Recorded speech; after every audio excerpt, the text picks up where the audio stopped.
अस्सलाम वालेकुम ninth class. आपका ये पहला लेक्चर है कंप्यूटर साइंसेस का। उम्मीद है आप सब लोग खैरियत से होंगे।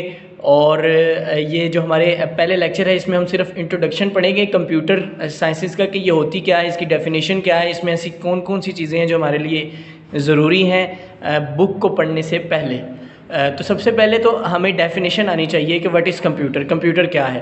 तो ये डेफिनेशन आपको आपकी स्क्रीन पे नज़र आ रही होगी कि computer is an electronic machine which we use to process data and change it into information according to given instructions। इसमें कुछ ऐसी चीज़ें हैं जो आपको समझ आ रही होंगी, जैसे डिजिटल क्या होता है, इलेक्ट्रॉनिक चीज़ें क्या होती हैं, मशीन क्या होती है। लेकिन कुछ ऐसी डेफिनेशंस हैं, कुछ ऐसे वर्ड्स हैं जो आपको अभी नहीं पता होंगे, तो हम आज उनको पढ़ेंगे कि वो कौन कौन से वर्ड्स हैं। सबसे पहले देखें तो हमारे पास एक वर्ड है प्रोसेस, हमें इसका नहीं पता कि ये क्या होता है। फिर दूसरा वर्ड है डेटा, हमें इसका भी नहीं पता कि ये क्या होता है। फिर तीसरा वर्ड है इंफॉर्मेशन, हमें इसका भी नहीं पता कि ये क्या होती है। तो आज हम पढ़ते हैं कि ये तीनों चीज़ें जो हैं वो क्या हैं और इनका कंप्यूटर में क्या काम है और ये किस तरह से परफॉर्म करती हैं, ताकि हम इस डेफिनेशन को आसानी से समझ सकें। सबसे पहले जो इम्पोर्टेंट चीज़ है वो ये है कि हम देखते हैं कि डाटा क्या होता है जी। तो मैं इसकी डेफिनेशन लिख देता हूँ, साथ साथ बोल भी देता हूँ। Collection of raw facts and figures is called data. इसकी आगे एक्सप्लेनेशन में सिर्फ एक लाइन ही काफ़ी है, इट इज़ मीनिंगलेस।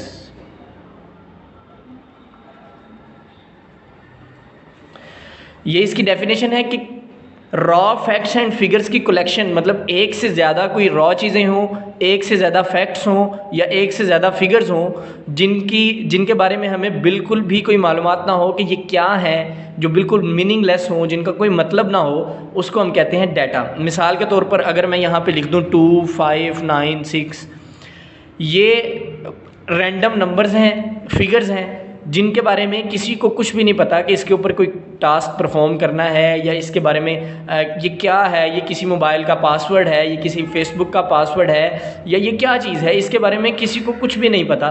तो ये हमारे लिए क्या है, डाटा। इसमें काबिल गौर बात यह है कि जो शख्स या जो यूज़र इसे देख रहा है वो अपने जो बारे में सिर्फ एनालिसिस करेगा कि ये मुझे पता है या नहीं, किसी दूसरे के बारे में नहीं। मिसाल के तौर पे हो सकता है कि ये मेरी फेसबुक आईडी का पासवर्ड हो या मेरे मोबाइल का पासवर्ड हो, लेकिन आपको नहीं पता कि ये मेरा पासवर्ड है या मेरे लिए कितना ज़रूरी नंबर है। तो आपके लिए ये डाटा है, मेरे लिए ये कोई और चीज़ होगी। मेरे लिए तो ये एज इट इज़ पासवर्ड ही है फेसबुक का, लेकिन आपके लिए ये डाटा है। सो इसकी आसान उर्दू में हम डेफिनेशन ये करेंगे कि हर वो चीज़ जो आपको नहीं पता कि वो क्या है उसे हम कहेंगे डाटा है। मिसाल के तौर पे आप आपके बड़े भाई की असाइनमेंट, अगर आप अपने बड़े भाई की असाइनमेंट्स को देखते हैं तो वो आपको बिल्कुल समझ नहीं आएगी कि उसमें क्या लिखा है क्या नहीं, तो वो आपके लिए क्या है, डाटा। लेकिन उसके लिए वो बेहद ज़रूरी भी हो सकती है। ये एक अलग मसला है। सबसे पहले आपने सिर्फ ये देखना है कि ये चीज़ आपको समझ में आ रही है या नहीं। अगर वो आपको समझ में आती है तो वो कुछ और है, अगर वो समझ में नहीं आती तो वो डाटा है। उसके बाद बच्चों ये डेफिनेशन है प्रोसेस की। प्रोसेस की डेफिनेशन है work done on data to change it into information is called process. कोई भी ऐसा काम जो हम डाटा को किसी यूज़फुल चीज़ में, यानी कि मीनिंगलेस चीज़ को किसी यूज़फुल मीनिंगफुल चीज़ में चेंज करने के लिए इस्तेमाल करें, उसे हम कहते हैं प्रोसेस। अगर मैं इसकी मिसाल दूं, मिसाल के तौर पर अगर आपको दरख्त काट के दे दिया जाए तो आप उससे क्या कर सकते हैं, कुछ भी नहीं कर सकते। लेकिन आपको अगर इंस्ट्रक्शंस दे दी जाएँ, कुछ आरी दे दी जाए, साथ कील, साथ हथौड़ी, साथ ग्लू, और आपकी जो जो चीज़ों की ज़रूरत है वो दे दी जाए और आपसे कहा जाए कि हमें इस दरख्त में से एक चेयर बना दो, तो बहुत आसानी से हम उसे काट के चेयर बना सकते हैं। तो चेयर बनाने के लिए हम जो लकड़ी को काटेंगे, उसको कील लगाएंगे, उसको जोड़ेंगे, उसको एक शेप देंगे, उस सारे काम को हम क्या कहेंगे, प्रोसेस। तो एक रैंडम चीज़ को किसी ख़ास शक्ल में चेंज करने के लिए उस पर जो काम किया जाता है उसे हम कहते हैं प्रोसेस।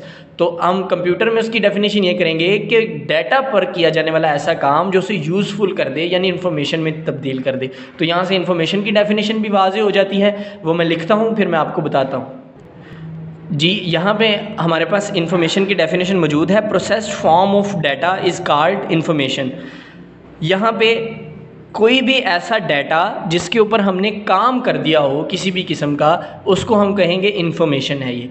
अब वो इन्फॉर्मेशन ठीक है या गलत है, मतलब वो डाटा पे जो काम हुआ है वो ठीक हुआ है या गलत हुआ है, ये एक अलग बहस है। लेकिन अगर किसी डाटा पर काम हुआ है तो हम उसे कहेंगे ये इन्फॉर्मेशन है, और वो हमेशा मीनिंगफुल होती है। अगर कोई इन्फॉर्मेशन गलत भी हो या सही भी हो वो अलग बात है, लेकिन वो मीनिंगफुल ज़रूर होती है। अब आप सोचेंगे कि गलत इन्फॉर्मेशन कैसे मीनिंगफुल होती है।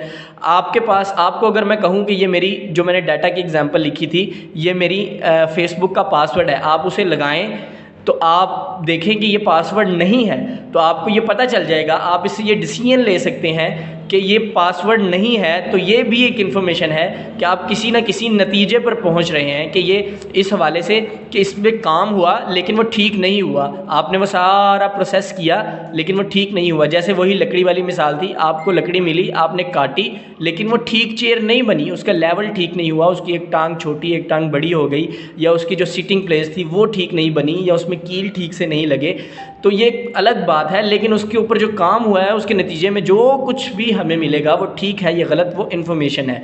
जैसे मैंने आपको असाइनमेंट की मिसाल दी थी, आप अगर उसको पढ़ें और आप उसे अपने बड़े भाई से समझ लें, उसको अंडरस्टैंड करना शुरू कर दें, तो वो भी आपके लिए इन्फॉर्मेशन होगी, उसी तरह जिस तरह आपके भाई के लिए है।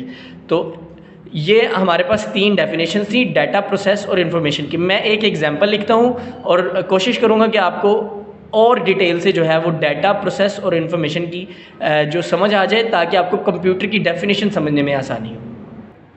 जी, हमारी फर्स्ट एग्जांपल जो है वही बिल्कुल जो मैंने आपको डाटा की दी थी कि अगर हमारे पास रैंडम नंबर्स हों 9, 5, तो हमने कंप्यूटर की डेफिनेशन में देखा था, हम इसे कहेंगे जी ये डाटा है हमारे पास।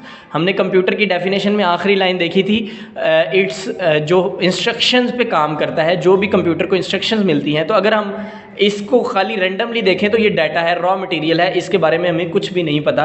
तो अगर हम इसके अंदर अरिथमेटिक ऑपरेशंस ऐड कर दें,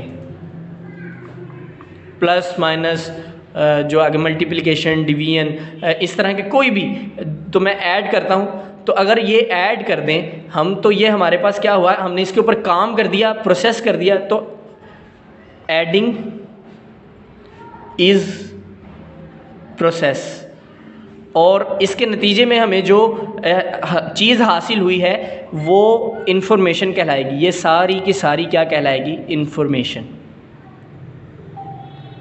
ये मैं फिर से रिपीट कर दूं, information is not a answer. Answer किसी भी सवाल का जवाब इन्फॉर्मेशन नहीं होता, उसका सोल्यूशन इन्फॉर्मेशन होता है। तो 2 + 5 + 9 + 5 का सोल्यूशन अगर मैं यहाँ पर रैंडमली लिख दूँ 52 है, तो ये 52 गलत आंसर है, रॉन्ग आंसर है। तो इससे हमें ये फ़र्क नहीं पड़ता कि इन्फॉर्मेशन गलत है या सही है, लेकिन ये सारा का सारा आपका इन्फॉर्मेशन है। अब इसका क्या आंसर, ठीक आंसर क्या आएगा, 5 और 5 10 और 12, तो आपके पास जो सही आंसर आता है वो आता है 21। ठीक है, तो आप इसको दोबारा प्रोसेस करेंगे तो ठीक आंसर आ जाएगा। लेकिन पहले वाला जो गलत आंसर है उसे हम ये नहीं कह सकते कि ये इन्फॉर्मेशन नहीं है, हम उसे कहेंगे इट्स अ रॉन्ग इन्फॉर्मेशन। ये आपकी छोटा सा पॉइंट है अंडरस्टैंड करने वाला। आसानी के लिए मैं आपको समझा दूं कि आप सब लोग मोबाइल यूज़ करते होंगे, आप सबके पास सैकड़ों की तादाद में सॉन्ग्स होंगे, गाने होंगे, लेकिन उनमें से आप कुछ सेलेक्टिव सॉन्ग्स जो हैं वो 1, 2, 3 वो बार बार सुनते होंगे। तो वो जो सारे गाने हैं वो सारे गाने आपका डाटा हैं, और जो आप बार बार वो सॉन्ग्स सुनते हैं, रिपीट करते हैं, जिनको आप अंडरस्टैंड करते हैं, वो आपके इन्फॉर्मेशन है। बाकी आप इसके बाद जो नेक्स्ट लेक्चर हमारा होगा उसमें हम बुक से रिलेटेड जो है आपके टॉपिक्स, जो पहले चैप्टर है प्रॉब्लम सॉल्विंग मेथड, उसको टच करेंगे, उसके बारे में पढ़ेंगे। उम्मीद करता हूँ आपको समझ आ गई होगी। कोई भी क्यूरी हो तो आप बिला झिझक, कोई भी क्वेश्चन हो तो आप जो है वो स्कूल के नंबर्स पर रब्ता करके पूछ सकते हैं। इंशाल्लाह आपको उसका आसान और जो है वो जवाब दे दिया जाएगा। जज़ाकल्लाहु खैरा।